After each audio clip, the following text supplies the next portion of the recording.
તો માં છે ને એ જ સંસ્કાર આપે. હકીકતમાં કૌશલ્યા નંદન, દેવકી નંદન, અંજની નો દીકરા એવા પાકે ને માનું નામ રોશન કરે. શિવાજી ની વાહે જીજાબાઈ લાગે. જીજાબાઈ ના હોત તો શિવાજી એટલો તૈયાર થાત નહીં. હનુમાન ને સંસ્કાર તો માય જ નાખ્યા. અને તો પણ એક અદભુત રામાયણમાં એવો પ્રસંગ આવે છે કે જયારે લંકાને જીતીને વિભીષણને રાજ સોંપીને પુષ્પક વિમાનમાં ભગવાન અયોધ્યા જવા નીકળ્યા ત્યારે સીતાજીએ કીધું મારી ભાળ લઈ જનાર અને અહીં સુધી આ બધું જ તમારી સેવા કરનાર હનુમાનની માને આપણે મળતા. એટલે પુષ્પક વિમાન ત્યાં ઉતાર્યું અંજનીના ઝૂંપડી આગળ, અને ભગવાન જાય છે સીતાજીની. એટલે હનુમાનજીને વખાણ કરે, બહેનો હોય ને, એટલે બહેનો દીકરાના વખાણ કરે.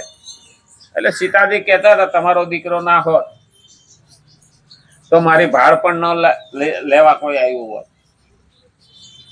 અને તમારો દીકરો ના હોત તો મારો દેર પણ જીવિત રહે નહીં. એને પર્વત ઉપાડી અને ઔષધિ લાયા.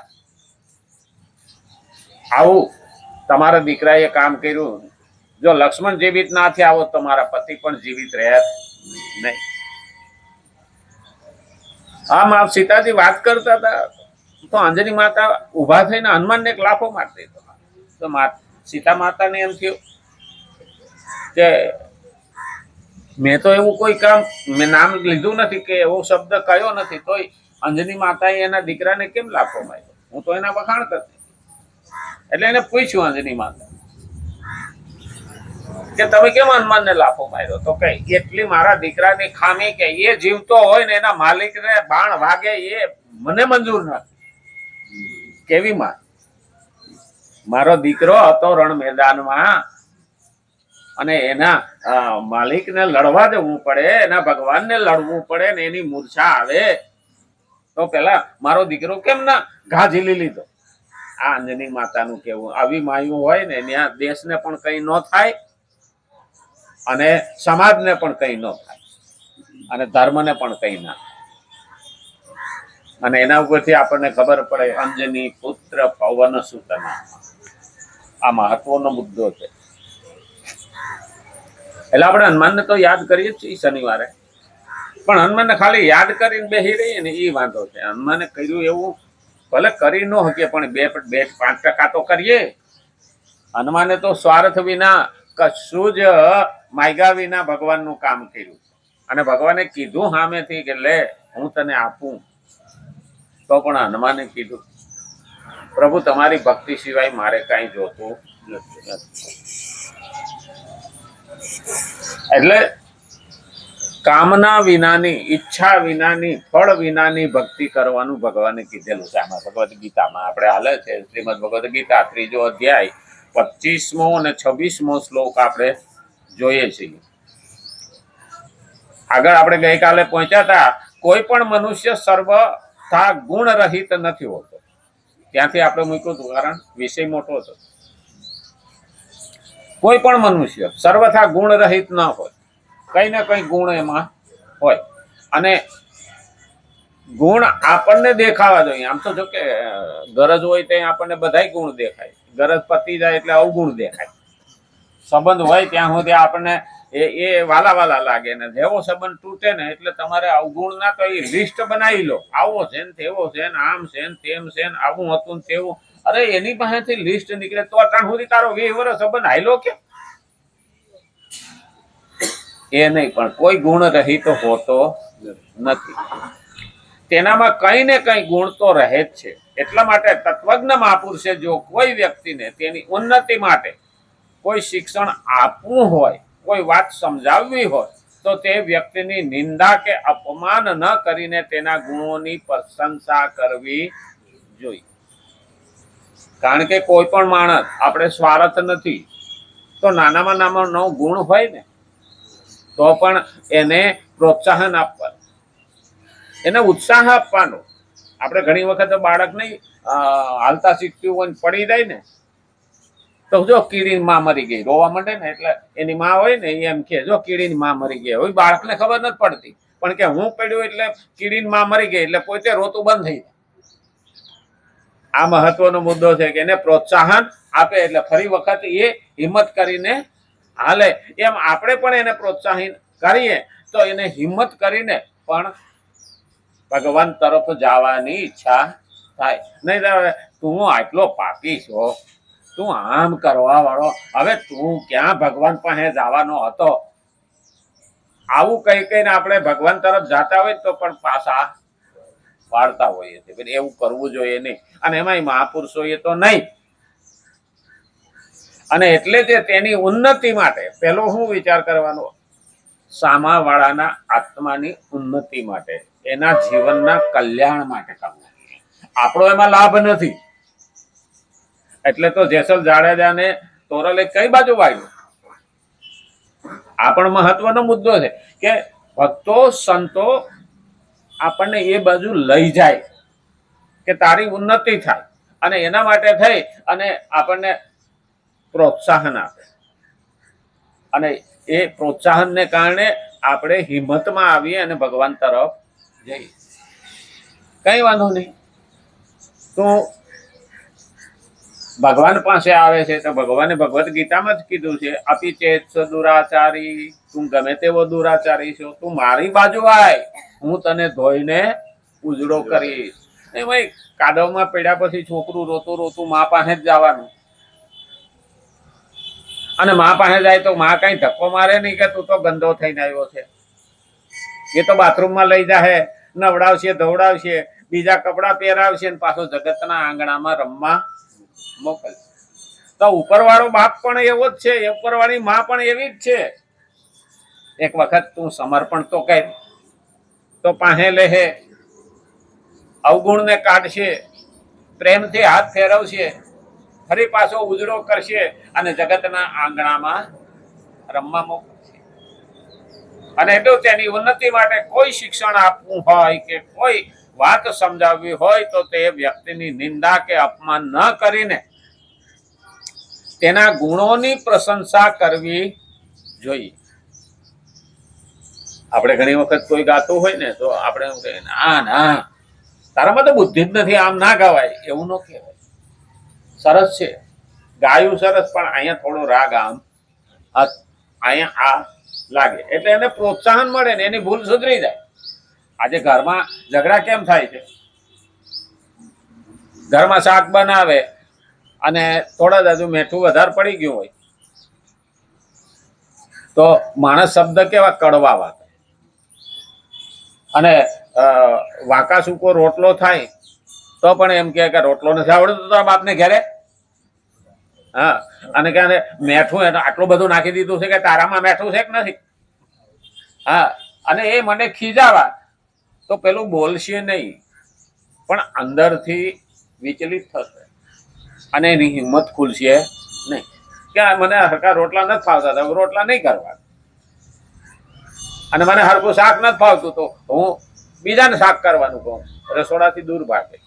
પણ એ જ શબ્દ એની પ્રશંસા કરીએ, શાક સરસ થયું છે પણ થોડુંક મીઠું વધારે, તો પ્રોત્સાહન પણ મળે અને ભૂલ પણ સુધરી જાય. પ્રોત્સાહન પણ મળે અને ભૂલ પણ સુધરી જાય. અને એટલે કહ્યું છે કે બીજાના ગુણો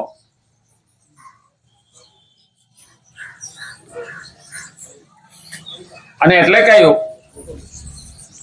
કે કોઈ શિક્ષણ આપવું હોય, કોઈ વાત સમજાવવી હોય તો તે વ્યક્તિની નિંદા કે અપમાન ન કરીને તેના ગુણોની પ્રશંસા કરવી જોઈએ. દરેકમાં ગુણો હોય અને દરેકમાં અવગુણો હોય, કોઈ સંપૂર્ણ નથી. ગુણોની પ્રશંસા કરતા રહીને આદરપૂર્વક તેને જે શિક્ષણ આપવામાં આવશે તે શિક્ષણની તેના ઉપર વિશેષ અસર પડશે. હટ કરીને, હળધૂત કરીને આ કહેલું અસર એટલી નહીં કરે, પણ પ્રેમથી કહેલું એના ઉપર સારામાં સારી અસર કરે. એટલે તો આપણા અમુક લોકો પ્રોત્સાહન આપે, નાના બહુ સરસ કીધું, નાના બહુ આમ છે, એનો મતલબ કે એનો કોઈ સ્વાર્થ નથી, પણ હામાવાળાની હિંમત ખુલે અને સતત પ્રભુ કાર્યમાં આગળ દોડે. એમ જ તૈયાર થાય. તરત બધા કોઈ તૈયાર થઈને આવ્યા નથી. આપણે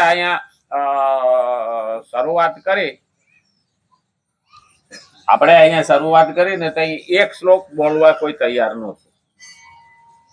અરે અમને તમે ક્યાં રવાડે ચડાવો છો, આવું કહેતા. અમને ક્યાં રવાડે ચડાવો છો, આ અમારું કામ નહીં, અમે અભણ છીએ, અમે 2-4 ચોપડી ભણેલા છે. એમ કીધું અક્ષર તો વાંચતા આવડે, ગુજરાતીમાં લખેલું લઈ આવું, સંસ્કૃત ભલે હોય, હું બોલું તમારે બોલવાનું, હું બોલાવું તમારે બોલવાનું. ધીમે ધીમે એક શ્લોક બોલાવ્યો, 2 બોલાવ્યા, 3 બોલાવ્યા. એમ થતા અત્યારે આપણે 15મા અધ્યાયના પહેલા 10 શ્લોકોનું પારાયણ કર્યું અને હવે 11 થી 20 શ્લોકો સુધીનું પારાયણ કરી. અને એકના મોઢે શબ્દ આવવા માંડ્યો, નહીતર આમ વાંચે ને તોય કે આને કેમ બોલવું. અરે પ્રોત્સાહન આપીએ. હું એકલો જાઉં એના કરતા બધાનું કલ્યાણ ન થાય, બધાના મોઢામાં ના પવિત્રતા આવે, બધાનું મન પવિત્ર ન થાય.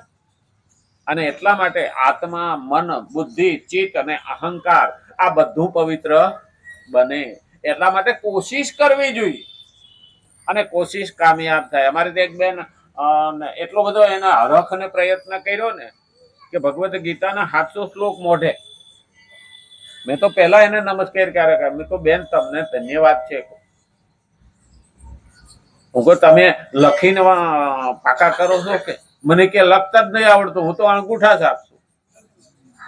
હું તમને આવડ્યું કેવી રીતે? 700 શ્લોક મોઢે આવ્યા કેવી રીતે? મારા છોકરા છોકરીને કે હું કહું એક શ્લોક તું બોલતી જા, હું વાહે બોલતી જા. મને નો આવડે ને ત્યાં સુધી એ શ્લોક હું એને ઈ શ્લોક બોલાવ્યા કર. પછી બીજો શ્લોક લેવાય.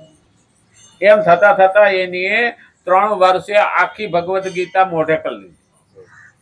આપણા કરતા અભણ લોકોની યાદ શક્તિ બહુ હોય. આપણે તો હજી ભજન લખવું હોય ને તો કાગળમાં લખીને મેલ દઈએ, એટલે ઈ એમાં જ રહ્યું. અને બેનો છે ને અભણ, ઈ તો અહીં ભેજામાં મેલ દે. આ લગ્ન ગીત ને એ અભણ બેનો ક્યાં લખીને વાંચવા ગઈ હતી? એના ભેજામાં જ હોય. કારણ કે જે ભણેલા નથી હોતા એ યાદ શક્તિ બહુ હોય, અને જે ભણેલા હોય ને, એટલે હું કઈ ભણેલાના વિરોધમાં નથી હો, પણ એ આળસુ હોય કે આમાં હું કેમ રાખવું જોઈએ. હા, આ ચોપડામાં રાખો ને કે. હા, હવે એ ભણેલા કરતા પાછા કોમ્પ્યુટર શીખેલા હોય ને એ તો હાવ બુદ્ધિમાં રાખતા નથી. હા, આર્ટિફિશિયલ એ તો બધું અંદર જ રાખે. હવે એમાં જો એરર આવી ગઈ તો આ ખાલી ઉતલો માર. એ મારે હાંસવાની શું જરૂર છે? અમે એક વખત વલસાડ જીડામાં ગયા ને તો એક ખેતરમાં ગયા તો 150 આંબાના થડ હતા, કેસર કેરી આંબાના. સરસ મજાની જમીન હતી, એક દેશી મકાન, આંબાના ઝાડની માજી બેઠા હતા ખાટલો નાખી. એટલે અમે કીધું ઘડીક વાર બેઠા.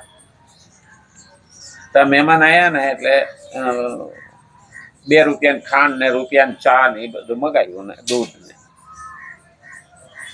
એટલે એ ચા બનાવીને એને પી દીધી. મહેમાન ગયા એટલે પાછું ધોઈને વાસણ ધોવા દીધું. અમે બાજુના ખેતરમાં મળીને પાછા આવ્યા ને ત્યાં બીજા મહેમાન આવ્યા. એટલે પાછું જ ઓલા છોકરાને મોકલો કે 2 રૂપિયાની ખાંડ ને રૂપિયાની ચા ને દૂધ ને લઈ.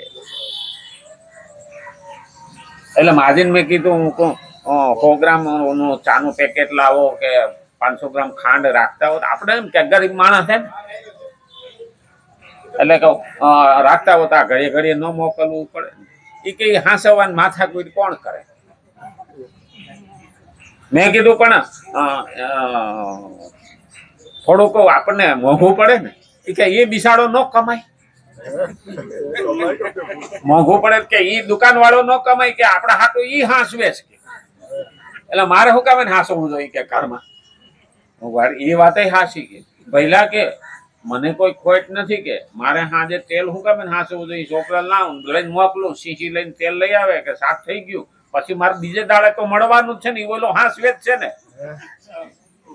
મને તેમ કે મારે વાંધો નથી 50 લાખ રૂપિયા જ મારા કે બેંકમાં પડ્યા છે કે અમારા ગામની બેંક એટલે મેં તો સામે જોઈ રહ્યો હું કહું માજી તમારી આવક કેટલી તો કે દર વર્ષે 10 લાખ હવે એને ક્યાં પોકું એક એક ચોંકાવનારો વિસ્તાર